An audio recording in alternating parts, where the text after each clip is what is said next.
Welcome to our YouTube channel Audio FM 143. Rawat mention. धरा की बात पर व्योम अब खामोश हो गया था। धरा चेरी के बारे में बोल रही थी। धरा अब व्योम की तरफ देखते हुए बोली, प्लीज कुछ कीजिए ना मिस्टर रावत, मुझे मेरा बेटा लाकर दे दीजिए ना।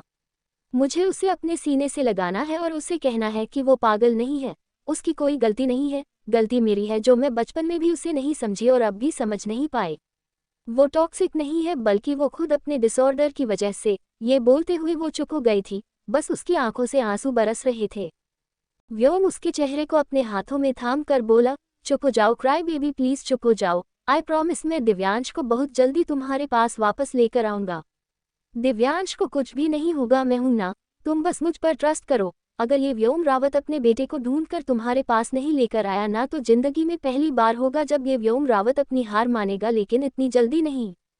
धरा ने उसकी बात सुनी लेकिन कोई जवाब नहीं दिया। वो बस यूं ही सीलिंग की तरफ देखती रही। वही व्योम ने नीचे झुककर उसके माथे को चुमा और फिर उसकी तरफ देखते हुए बोला, प्लीज अब इस तरह से मत उठना, तुम्हें रेस्ट की जरूरत है क्राई बेबी प्लीज। ये बोलकर उसने उसका हाथ भी चूम लिया और फिर खुद बिस्तर से उठा और बाहर की तरफ आ गया। बाहर आते ही उसने अपनी पॉकेट से फोन निकाला और किसी को कॉल करके बोला, एक काम करो, देहरादून के लिए प्राइवेट जेट रेडी करो, मैं उसे लेने जाऊंगा। अब उसका वापस आना जरूरी है क्योंकि अगर वो नहीं आएगी तो शायद दिव्यांश भी नहीं आएगा। अगर वो यहाँ वापस आ गई तो शायद उसे देखकर दिव्यांश भी वापस आ जाए। बेशक से कुछ भी हो जाए, लेकिन इतना तो मैं जानता हूँ अपने दिव्यांश को कि वो चेरी के बिना नहीं रह सकता और अब चेरी को वापस आना होगा। सामने से उस शख्स की आवाज आई, लेकिन धरा मैडम, धरा मैडम को तो चेरी से नफरत। उसकी बात पूरी होती उससे पहले भी व्योम गुस्से से बोला, नहीं कर सकती वो चेरी से नफरत। हाँ, वो चेरी से नाराज जरूर है, लेकिन नफरत वो अपने बच्चों में से किसी से भी नहीं कर सकती, फिर बेशक से वो चेरी हो, दिव्यांश, ध्रुवांश हो या फिर रावी हो। चेरी के जाने पर ही इस घर की खुशियां इस घर से गई थी और अब उसके आने से ही सब कुछ वापस आएगा। ये बोलकर व्योम ने कॉल डिस्कनेक्ट कर दिया। वहीं दूसरी तरफ देहरादून, चेरी खिड़की के पास बैठी थी और सामने की तरफ देख रही थी जहां पर एक कपल खड़ा था। इस वक्त वो अपनी बिल्डिंग में अपने फ्लैट में थी और सामने भी एक बिल्डिंग थी जिसकी बालकनी में वो कपल खड़ा था। वो लड़की प्रेग्नेंट थी और वो लड़का उसके पेट को सहलाते हुए उससे कुछ बात कर रहा था। अब वो नीचे की तरफ झुका और उसने उस लड़की का पेट चूम लिया। अगले ही पल चेरी की आंखों से आंसू बह गए। उसने अपने पेट पर अपना हाथ रखा और उसकी आंखों के सामने एक सीन घूमने लगा। 1 महीने पहले चेरी जैसे तैसे देहरादून पहुंची। वो वहां पर किसी को नहीं जानती थी, लेकिन अब वो वहां से वापस भी नहीं जा सकती थी क्योंकि अगर वो वहां से वापस गई तो वो अपने बच्चे को पूरी तरह से खो देगी। इसलिए सबसे पहले उसने हॉस्पिटल जाने का सोचा ताकि अपना चेकअप अच्छे से करवा सके और कंफर्म कर सके कि उसका बच्चा ठीक तो है ना, क्योंकि दिव्यांश तो उसके टेस्ट भी नहीं करवा रहा था। वो वहीं के एक लोकल हॉस्पिटल में आए और उसने गायनिकोलॉजिस्ट से अपनी अपॉइंटमेंट फिक्स करवाई। तकरीबन 15 मिनट बाद ही उसे डॉक्टर के केबिन में बुलाया गया जहां डॉक्टर ने उसका ब्लड सैंपल लिया।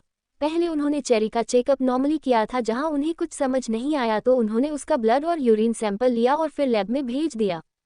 तकरीबन आधे घंटे बाद चेरी की रिपोर्ट्स आए और उन्होंने चेरी को वापस अपने केबिन में बुलाया। चेरी डॉक्टर की तरफ देखते हुए बोली, मेरा बेबी ठीक तो है ना डॉक्टर? आपने अभी सिर्फ मेरा ब्लड और यूरिन टेस्ट किया, लेकिन बेबी की ग्रोथ के बारे में तो अल्ट्रासाउंड से पता चलेगा ना, तो प्लीज आप मेरा वो टेस्ट कर लीजिए। डॉक्टर उसकी बात पूरी होने से पहले बोली, 1 मिनट चेरी जी, आप थोड़ा शांत रहिए, आपको थोड़ा रिलैक्स रहने की जरूरत है। देखिए, बेबी का चेकअप तब होता है जब प्रेगनेंसी हो, जब आपको प्रेगनेंसी ही नहीं है तो मैं बेबी का चेकअप क्या करूं? शायद आपको कोई गलतफहमी हुई है कि आप प्रेग्नेंट है, जबकि ऐसा कुछ नहीं है। डॉक्टर की बात सुनकर चेरी दंग रह गई। वो तुरंत बोली, ऐसा नहीं हो सकता, आप अच्छे से टेस्ट कीजिए, मैं प्रेग्नेंट हूँ डॉक्टर, मैंने खुद से अपना टेस्ट किया था जिसमें रिपोर्ट्स पॉजिटिव आई थी, आप प्लीज मेरा दोबारा टेस्ट कीजिए। शायद कोई प्रॉब्लम हुई है इसलिए रिपोर्ट्स पॉजिटिव नहीं आ रही है, लेकिन आप दोबारा टेस्ट करेंगे तो रिपोर्ट्स पॉजिटिव आएंगी। उसे पैनिक होते हुए देख डॉक्टर ने अपना चेहरा हाँ में हिलाया और बोली, ओके फाइन, अगर आप कहती है तो मैं दोबारा टेस्ट करवा देती हूँ। ये बोलकर उन्होंने नर्स को बुलाया और चेरी को नर्स के साथ भेज दिया। उस नर्स ने दोबारा से चेरी के सैंपल लिए और फिर उसका टेस्ट किया गया। तकरीबन आधे घंटे बाद चेरी एक बार फिर से डॉक्टर के सामने बैठी थी। डॉक्टर ने उसकी रिपोर्ट उसकी तरफ बढ़ाई और बोली, आप एक बार फिर से रिपोर्ट्स देख सकती हैं चेरी जी, आप प्रेग्नेंट नहीं हैं। मैंने पहले भी आपको कहा था कि शायद आपको कोई मिसअंडरस्टैंडिंग हुई है। आपको लग रहा है कि आप प्रेग्नेंट हैं जबकि ऐसा कुछ नहीं है। प्लीज़ आप अपना ख्याल रखिए और ज़्यादा टेंशन मत लीजिए, अगर ऐसे में तो आप प्रेगनेंसी कंसीव। उसकी बात पूरी होती उससे पहले ही चेरी अपनी जगह से उठी और तुरंत बाहर की तरफ आ गई। वो खुद से ही बड़बड़ाते हुए बोली, ये हॉस्पिटल सही नहीं है, मुझे दूसरे हॉस्पिटल में अपना टेस्ट करवाना होगा। ये बोलकर वो सड़क पर घूम रही थी और अब उसे दूसरा हॉस्पिटल नजर आया तो वो तुरंत वहां चली गई। वहां पर भी उसने 2 बार अपने टेस्ट करवाए लेकिन दोनों बार रिपोर्ट्स नेगेटिव आई। अपनी रिपोर्ट्स लेकर वो हॉस्पिटल से बाहर निकली और रोते हुए बोली, अगर मैं प्रेग्नेंट नहीं थी तो उस दिन टेस्ट में मेरी प्रेगनेंसी रिपोर्ट पॉजिटिव क्यों आई। अभी वो बोल ही रही थी कि सामने ही उसे कपल नजर आया। एक लड़का और लड़की एक दूसरे के सामने खड़े थे। लड़का अपने कानों को पकड़ते हुए बोला, अरे माफ कर दो ना यार, मैं तो बस देखना चाहता था कि तुम इस बेबी से ज़्यादा प्यार करती हो या फिर मुझसे। मैं पागल थोड़ी ना हूँ जो तुमसे बच्चा गिरवाने की बात करूँगा। ये बच्चा हम दोनों के प्यार की निशानी है तो इसे भला मैं कैसे ही कुछ होने दे सकता हूँ। मैं तो बस जानना चाहता था कि अगर मैं तुमसे कहूँगा कि मेरे लिए तुम्हें ये बच्चा गिराना पड़ेगा तो क्या तुम सच में इसे गिरा दोगी। वो लड़की तुरंत उसके सीने से लग गई और बोली, मैं इस बच्चे से बहुत प्यार करती हूँ लेकिन इससे ज़्यादा मैं आपसे प्यार करती हूँ और मैं आपके बिना नहीं रह सकती। ये बोलते हुए वो रो रही थी और उसकी बातें सुनकर चेरी के दिमाग में दिव्यांश की बातें गूंज रही थी। उसका दिल अब धक सा रह गया और वो लड़खड़ाकर पीछे की तरफ हो गई। अगले ही पल उसने अपने सिर पर अपना हाथ रखा और वो चक्कर खाकर नीचे जमीन पर गिर गई। देखते ही देखते वो बेहोश हो चुकी थी। वही नासिक का एक पागल खाना, जहां कुछ पेशेंट्स को बांध कर रखा हुआ था लेकिन अब 2 आदमी राजू और सुधीर आए और उन्होंने एक एक कर सभी पेशेंट को खोलना शुरू किया और उनकी तरफ देखते हुए कहा, चलो चलो तुम्हारा चेकअप होना है, तभी पता चलेगा कि किसी को दवाइयों से फर्क पड़ भी रहा है या नहीं। कहीं तुम यूं ही दवाइयां वेस्ट तो नहीं किए जा रहे। ये बोलते हुए वो दोनों लगभग से सबको खोल चुके थे, बस एक पेशेंट रह गया था। सुधीर राजू की तरफ देखते हुए बोला, यार उसको भी खोल देना, आज उसका भी टेस्ट करवा लेते हैं। राजू तुरंत बोला, मैं नहीं जाऊंगा उसे खोलने, अगर तुझे अपनी जान प्यारी नहीं तो तू जा उसके पास। सुधीर तुरंत बोला, ऐसा भी कुछ नहीं है, अगर तू उसे उसकी डॉल लेने की कोशिश करेगा तो वो गुस्सा होगा लेकिन अगर तू उसके हाथों में पकड़ी हुई उस डॉल को बिना देखे सिर्फ उससे बात करेगा तो वो भी तुझसे आराम से ही बात करेगा। अगर नहीं यकीन तो आजा मैं करके दिखाऊं। ये बोलकर अब वो उस शख्स के पास आया जो नीचे जमीन पर बैठा था और उसके हाथ पैर बंधे हुए थे। उसने अपनी गोद में एक डॉल को रखा हुआ था। जैसे ही सुधीर ने उसकी जंजीरों को खोला उस शख्स ने नजरें उठाकर उसकी तरफ देखा। सुधीर उसकी तरफ देखते हुए बोला, चलो मेरे साथ चलो, आज तुम्हारे भी टेस्ट होंगे। उसकी बात पर उस शख्स ने अपना चेहरा हाँ में हिलाया और अपनी जगह से खड़ा हो गया। जब वो खड़ा होने लगा तो अचानक से ही उसकी जंजीरों से उसका पैर लड़खड़ा गया और उसकी गोद में रखी हुई वो डॉल नीचे गिर गई। सुधीर तुरंत नीचे की तरफ झुका और उसकी डॉल उठाकर उसकी तरफ बढ़ाते हुए बोला, अरे तुम्हारी डॉल गिर गई। ये बोलते हुए उसका हाथ आगे की तरफ था और वही वो शख्स गुस्से से कांपते हुए उसकी तरफ देख रहा था। सुधीर को अब रियलाइज हुआ कि उसने क्या गलती कर दी।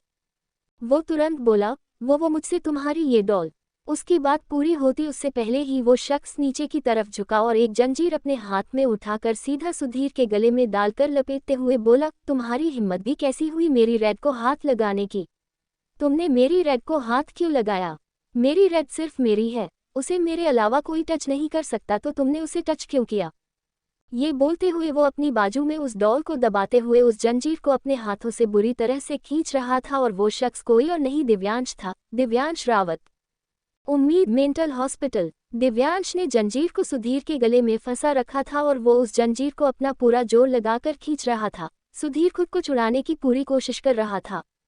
हालांकि दिव्यांश से खुद को छुड़ाना किसी के लिए भी पॉसिबल नहीं था लेकिन पिछले 1 महीने से उसने खाना ना के बराबर ही खाया था इसलिए वो बहुत ज़्यादा कमज़ोर हो चुका था।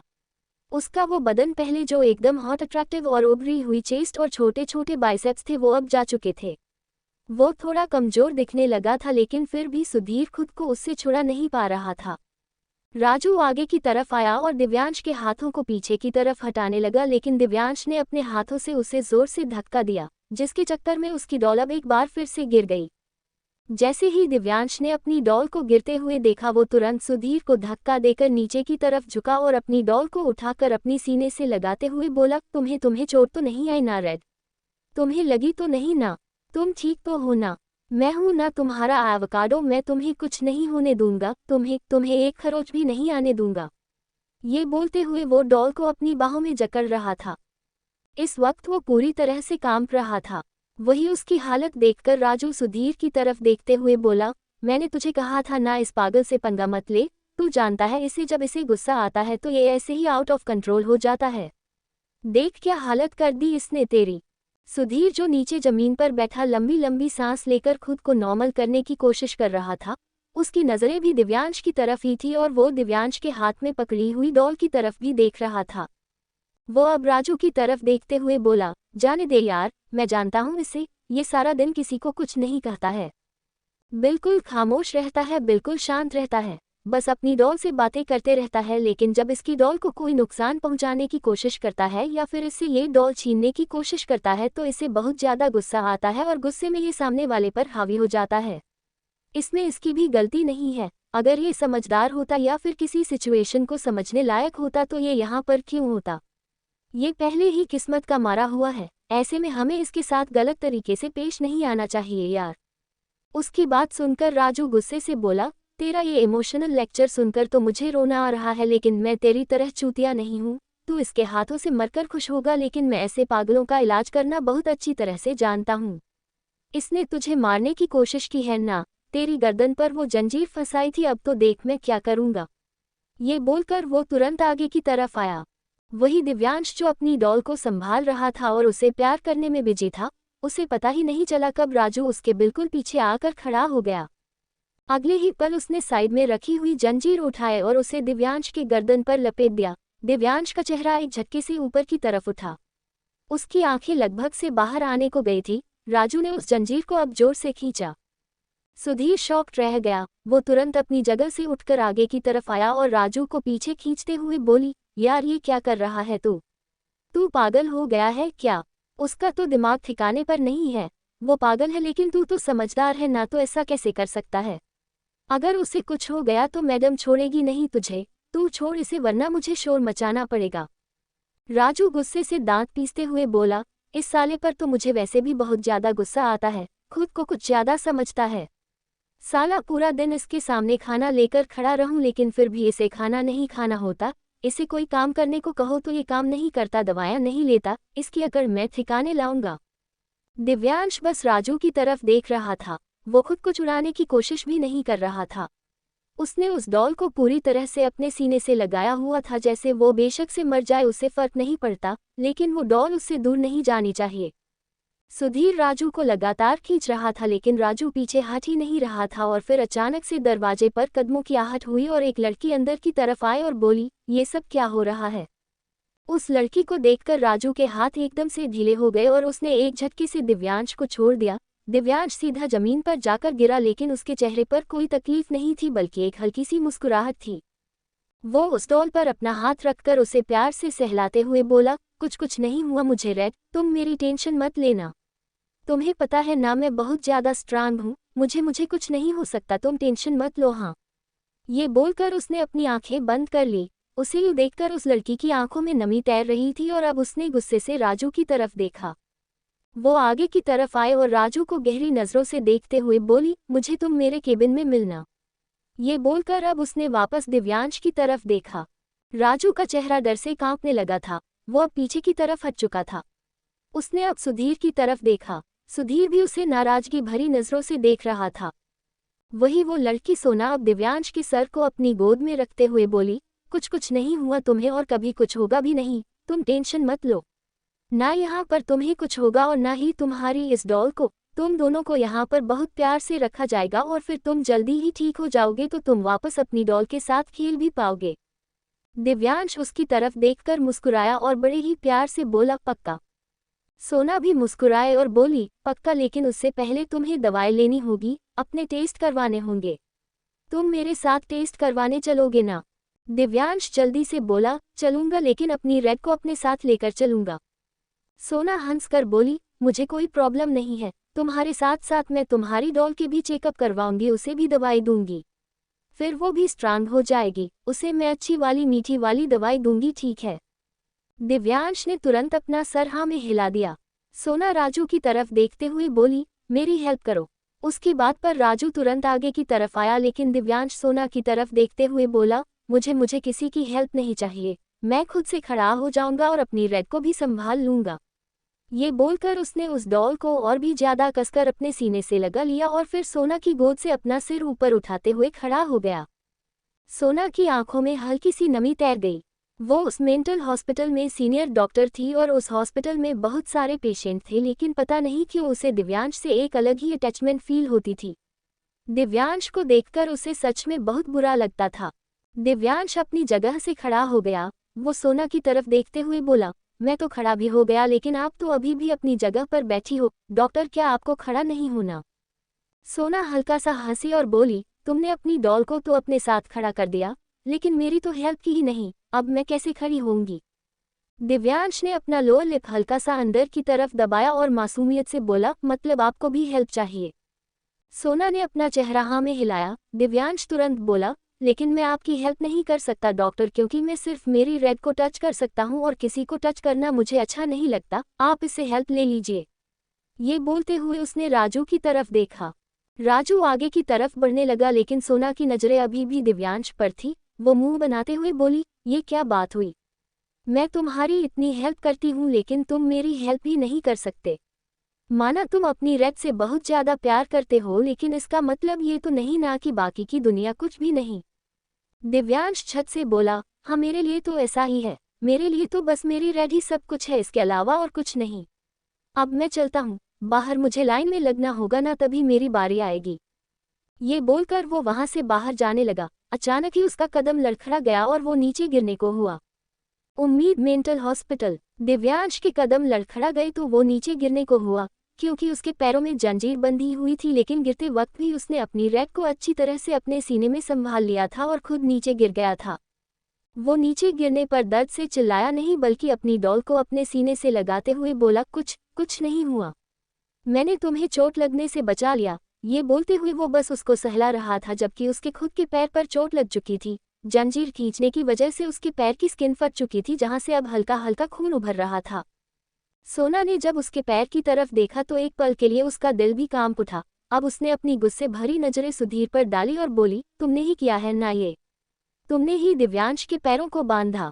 क्या जरूरत थी तुम्हें ये सब करने की? हाँ। ये बोलते हुए वो ऊपर की तरफ उठ गई थी। सुधीर तुरंत बोला, तो और इस पागल का क्या करूं? ये आपके सामने एकदम अच्छा बिहेव करता है, लेकिन जब ये बाकी सबके साथ होता है तो इसका कोई पता नहीं चलता कब किस पर अटैक कर दे। ऐसे में इसको बांध कर रखना पड़ता है। अभी तो मैंने इसके पैर बांधे हैं, अब तो मैं इसके हाथ भी बांधूंगा। सोना गुस्से से बोली, और अगले ही पल मैं तुम्हें इस हॉस्पिटल से निकाल कर बाहर फेंक दूंगी। आखिरी वार्निंग दे रही हूं मैं तुम्हें, अगर अब तुमने दिव्यांश के साथ किसी भी तरह से गलत बिहेव किया तो मैं बर्दाश्त नहीं करूंगी। अब सुधीर कुछ बोल नहीं पाया। राजू ने तुरंत नीचे झुककर दिव्यांश के पैरों से वो जंजीरें हटा दी। दिव्यांश अब एक बार फिर अपनी जगह से उठा और सीधा बाहर की तरफ चला गया। उसके पैर से खून अभी भी बह रहा था और वो सब देखकर सोना को अब और भी ज्यादा बुरा लग रहा था। उसका दिल पसीज रहा था। वो भी बाहर की तरफ आए जहां पेशेंट्स की एक लाइन लगी हुई थी। कहने को वो एक लाइन थी, लेकिन वहां कोई भी लाइन से खड़ा नहीं था, क्योंकि जो पेशेंट उस लाइन में खड़े थे वो लाइन का मतलब समझने की लायक ही नहीं थे। कोई बाहर की तरफ झांक रहा था तो कोई लाइन के अंदर ही बैठ गया था, कोई लाइन से बाहर निकल रहा था तो कोई उन्हें बार बार अंदर की तरफ कर रहा था। दिव्यांश लाइन में सबसे पीछे खड़ा था। सोना अपने केबिन में जा रही थी। पेशेंट्स को रेगुलरली चेक करने के लिए वहां पर और जूनियर डॉक्टर्स थे, वही पेशेंट्स को दवाइयां भी देते थे। ये सब काम सोना का नहीं था। वो किसी पेशेंट को तभी हैंडल करती थी जब बात हाथ से निकल जाए, लेकिन अपने केबिन में जाते वक्त भी सोना बार बार पलटकर पीछे दिव्यांश की तरफ ही देख रही थी और उसकी नज़र उसके पैर की तरफ जा रही थी। दिव्यांश जहां पर खड़ा था वहां पर बहुत ज्यादा धूप थी और नीचे जमीन भी तप रही थी, लेकिन दिव्यांश को कोई फर्क नहीं पड़ रहा था। वो नंगे पैर था, पर उसके चेहरे पर एक हल्की सी भी शिकन नहीं थी। वो बस अपनी रेड से बात किए जा रहा था। तभी सोना रुकी और राजू की तरफ देखते हुए बोली, एक काम करो, दिव्यांश को तुम मेरे केबिन में ले आओ। राजू हैरानी से बोला, लेकिन इसके आगे वो कुछ कहता उससे पहले ही सोना थोड़ा रूड होकर बोली, जितना कहा है उतना करो। ये बोलकर अब वो जल्दी से अपने केबिन में चली गई। उसके केबिन में एक्ट चल रहा था, लेकिन सोना को अब वो एक्ट बिल्कुल भी अच्छा नहीं लग रहा था। उसने रिमोट उठाया और आँख बंद कर दिया। तकरीबन 5 मिनट बाद राजू दिव्यांश को लेकर सोना के केबिन में आया तो सोना हल्का सा मुस्कुराई। राजू ने उसे सामने सोफे पर बिठाया। सोना अब जल्दी से उसके पास आए और मेडिकल बॉक्स टेबल पर रखते हुए खुद नीचे जमीन पर बैठ गई। राजू हैरानी से सोना की तरफ देख रहा था। ये आज की बात नहीं थी। सोना हमेशा से ही दिव्यांश के लिए काफ़ी ज़्यादा सॉफ्ट रही थी। सोना ने कभी किसी पेशेंट को ऐसे स्पेशली ट्रीट नहीं किया था जैसे वो दिव्यांश को करती थी। सोना दिव्यांश की तरफ देखते हुए बोली, अपना पैर ऊपर टेबल पर रखो दिव्यांश। दिव्यांश ने अपना पैर चुपचाप टेबल पर रख दिया। वो और किसी की तरफ तो देख ही नहीं रहा था, बस अपने हाथों में पकड़ी गई डॉल की तरफ देख रहा था और सोना ने अब उसके पैर का ट्रीटमेंट शुरू किया। वो उसके पैर पर डिटॉल लगाते हुए उस जगह को साफ कर रही थी और फिर उसने वहां पर अच्छे से दवा भी लगा दी। उसकी नाजुक सी उंगलियां दिव्यांश के पैर पर चल रही थी और उसकी नज़रें दिव्यांश के चेहरे पर थी जहां दर्द दूर दूर तक नहीं था लेकिन सुकून हद से ज़्यादा था और ये सुकून सिर्फ और सिर्फ उस डॉल की वजह से था। वही केबिन का दरवाजा खुला और सुधीर ने अंदर की तरफ देखते हुए पूछा, मे आई कम इन डॉक्टर। ये बोलते हुए उसकी नज़र सोना पर गई जो दिव्यांश का ट्रीटमेंट कर रही थी। सोना ने अपना चेहरा हाँ में हिलाया। सुधीर उसके लिए कॉफ़ी लेकर आया था। उसने टेबल पर कॉफ़ी रखी और वहां से जाने लगा लेकिन जाते हुए उसकी नज़रें दिव्यांश पर थी और उसका चेहरा गुस्से से कांप रहा था। उसकी वजह से सोना ने उसे सुनाया था, उसे इस हॉस्पिटल से बाहर निकालने की धमकी दी थी जो अभी तक उसके कानों में गूंज रही थी। दिव्यांश को जहरीली नज़रों से देखते हुए अब वो केबिन से बाहर जाने लगा लेकिन तभी सोना उसे रोकते हुए बोली, एक काम करो सुधीर, मेरा लंच भी ला ही दो, मुझे भूख लग रही है, मैं अभी लंच कर लूंगी। सुधीर ने अपना चेहरा हाँ में हिलाया और वहां से चला गया। वही सोना ने अब राजू की तरफ देखा और बोली, तुम एक काम करो, तुम भी जाओ, दिव्यांश का चेकअप मैं यहीं पर कर लूंगी, उसे दवाइयाँ भी दे दूंगी, तुम थोड़ी देर बाद आ जाना और दिव्यांश को ले जाना। राजू ने भी ओके मैडम कहा और वहां से चला गया। अब वहां पर सिर्फ सोना और दिव्यांश ही थे। सोना ने वही साइड में लगे हुए वॉश बेसिन में से अपने हाथ धोए और फिर आकर दिव्यांश के सामने सोफे पर बैठ गई। वो उसकी तरफ देखते हुए बोली, दिव्यांश क्या मैं तुमसे एक बात पूछूं? दिव्यांश ने बिना उसकी तरफ देखे ही अपना सर हाँ में हिला दिया। सोना फीका सा मुस्कुराए और बोली, तुम अपनी रेड से इतना प्यार क्यों करते हो? दिव्यांश ने डॉल की तरफ देखते हुए कहा, पता नहीं, बस इतना पता है कि मैं उससे बहुत प्यार करता हूँ, वो सिर्फ मेरी है और मैं सिर्फ उसका। उसका ये जवाब सुनकर सोना के चेहरे पर एक्सप्रेशंस चेंज हो गए थे, लेकिन अगले ही पल उसने एक गहरी सांस ली। वो दिव्यांश से जानना चाहती थी कि आखिर वो कहाँ से है, कैसे वो उस मेंटल हॉस्पिटल में पहुंचा, क्योंकि अभी तक सोना कुछ भी नहीं जानती थी। सिर्फ उसे इतना पता था कि दिव्यांश कुछ लोगों को सड़क पर उस डॉल के साथ मिला था। वो लोगों पर पत्थर फेंक रहा था और मार पिटाई कर रहा था। न उसके बदन पर ढंग से कपड़े थे और न ही पैरों में स्लीपर्स। लोगों ने उसे पागलखाने एडमिट करवा दिया था और वहां भी दिव्यांश का बिहेवियर ऐसा ही था जैसे वो अपना मेंटल बैलेंस खो चुका हो। वो बस अपनी डॉल से बातें करता, खुद खाना खाता तो अपनी डॉल को भी खिलाने लग जाता। एक सेकंड के लिए भी वो अपनी डॉल को खुद से दूर नहीं करता था और उसे रेड कहकर बुलाता था। उसके सिर पर एक चोट का निशान था जिसका जख्म ज्यादा पुराना नहीं था, लेकिन उस पर कोई इलाज नहीं किया गया था, तो शायद हो सकता है कि उस चोट की वजह से दिव्यांश की ऐसी हालत हुई हो। लेकिन ये सब एक थ्योरी थी, असल में दिव्यांश के साथ क्या हुआ ये किसी को भी नहीं पता था। सोना ने अब दिव्यांश की रेड को हाथ लगाया तो दिव्यांश ने अचानक ही गुस्से से उसकी तरफ देखा। सोना तुरंत बोली, वो मैं प्यार से ही उससे टच कर रही थी। दिव्यांश गुस्से से बोला, लेकिन मेरी रेड को मेरे अलावा और कोई टच नहीं कर सकता, प्यार से भी नहीं। आज हाथ लगा दिया, आइंदा से हाथ मत लगाना वरना मैं तुम्हारा हाथ तोड़ दूंगा। ये बोलते हुए उसका चेहरा कांप रहा था। सोना हल्का सा मुस्कुरा कर बोली, नहीं लगाऊंगी दिव्यांश, बिल्कुल भी नहीं लगाऊंगी, पर तुम मुझे एक बात बताओ कि तुम्हारी रेड कहाँ है? मेरा मतलब है ये तो एक डॉल है ना, असल में भी तो तुम्हारी कोई रेड होगी ना, या फिर ये डॉल ही? ये बोलते हुए उसके चेहरे पर क्यूरियोसिटी साफ नजर आ रही थी। दिव्यांश उस डॉल की तरफ देखते हुए बोला, मेरी वो रेड तो मुझे छोड़कर चली गई। मैं उससे बहुत प्यार करता था तो वो पहले भी मुझे छोड़कर चली गई और अब भी चली गई। अब मुझे वो रेड नहीं चाहिए, मेरे लिए यही काफ़ी है। अब यही मेरी रेड है क्योंकि ये मुझे छोड़कर कहीं नहीं जाती। ये हमेशा मेरे पास रहती है। ये मुझे छोड़कर कहीं जा ही नहीं सकती क्योंकि ये मुझसे बहुत प्यार करती है ना रेड? ये बोलते हुए उसने उस डॉल को ऊपर की तरफ उठाया। वो कोई जवाब नहीं दे रही थी लेकिन दिव्यांश मुस्कुराया और बोला, देखा देखा, उसने हाँ कहा। सोना की आंखों में नमी तैर गई। तभी सुधीर वहां पर सोना का लंच लेकर आया जो कि एक टिफिन में था, लेकिन अब सुधीर ने वो लंच एक ट्रे में सर्व कर दिया था। साथ में खाली प्लेट्स भी थी। सुधीर सोना की तरफ देखते हुए बोला, आपको लंच करना है तो क्या मैं इस दिव्यांश को यहाँ से ले जाऊं? इसे वापस इसके सेल में छोड़ दूंगा। सोना तुरंत बोली, नहीं, उसकी कोई जरूरत नहीं है, मैं बाद में दिव्यांश को भेज दूंगी। अभी फिलहाल उसके पैर पर दवा लगाई है तो वो चल नहीं सकता। सुधीर ने अपना सर हाँ में हिलाया और वहां से बाहर चला गया। बाहर आकर वो गुस्से से बड़बड़ाते हुए बोला, लगता है ये मैडम पागलों का इलाज करते करते खुद पागल हो गई है, जो एक पागल को अपने सिर पर चढ़ा रही है।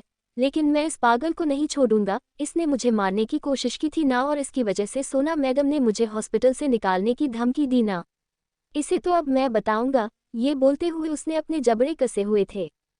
सोना ने अब अपनी प्लेट में खाना लगाया और एक निवाला दिव्यांश की तरफ बढ़ाते हुए बोली, ये लो, आज तुम मेरे साथ खाना खाओ।